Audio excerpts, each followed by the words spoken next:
This is a continuation of my presentation of the entrance into Germany, and we ended up to where I was at Valkensburg, Holland, and I was told that I couldn't stay there, that we would have to be shipped to England. I didn't want to go there because of the flesh wound. Figured I could recuperate right there in Holland, and I mean in Belgium, and well, it was Holland. I'm sorry, and be able to go right back to my outfit. But they said no, you go to England. So what they did, they put us on C-47s, and we were strapped down in our litters and put into the plane, and we took off for England. And of course it was November about 17th then of 44, and the weather was very bad, and so going into England, we hit a emergency field there, a British emergency field, and there was some power lines up, and the plane hit the power lines and came down and crashed on its nose and slid along the British airfield there, which was just a regular grass field that was manned by British girls. And so they come and picked us up out of the plane and took us into the air base there, and it was one of the best nights of the war because 4 girls took care of each one of us, and so we were felt very good about that, and one of the best nights we had of the whole war. And as soon as they found out, they being the Americans, found out where we were, they got us out of there and took us to a British hospital.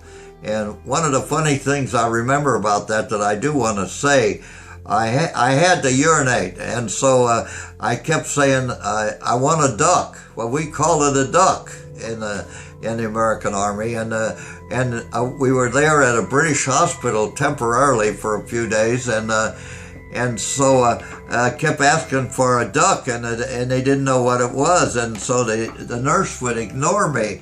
And so finally I looked at her and I said, listen, I said, if you don't get me a duck, I'm going to pee. And so she says, oh. So she run and come back with something under a towel, and she handed it to me, and it was a bottle.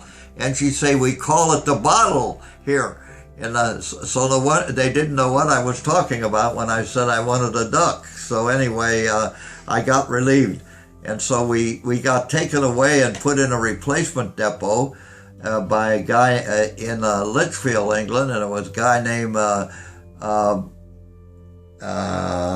Colonel Lee, we called him, and he got us all together, and he says, you need not thinking who you mean anything to me. He says, I don't care if you've been in battles, you got medals, or whatever you got, you mean nothing to me. You're going to do what I tell you while you're here. And so we thought, oh boy, that's a character. And so the next morning, I looked on the bulletin board, and I was on KP, Kitchen Police. And when I went there, I was told that I was going to peel potatoes. And they put me in the front of a barrel of potatoes. And so I picked up one potato, and I'm looking at it. And while I'm looking at the potato, the mess sergeant comes over to me, and he says, let me show you what to do with potato. And I said, well, how many numbers in your serial number? And he said 8. And I said, there's only 7 in mine. So you take this potato and you know where to shove it. And he says, what are you going to do? And I says, I'm going AWOL. I'm getting the hell out of here.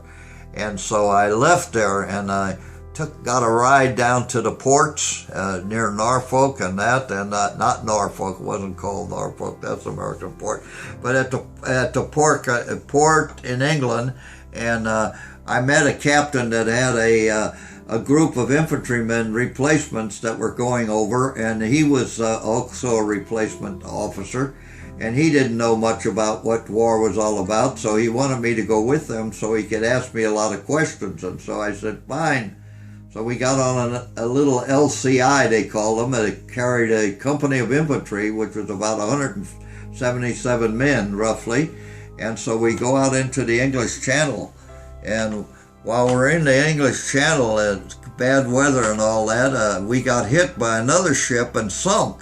So now we're sunk in the English Channel, and the LCI had a lot of little life rafts on the side of it, so we were able to get on those, and we were picked up by another ship, and we had to climb the rope ladders to get up on it, and so climbing the rope ladders, my leg wasn't doing too good, and so I only got halfway up.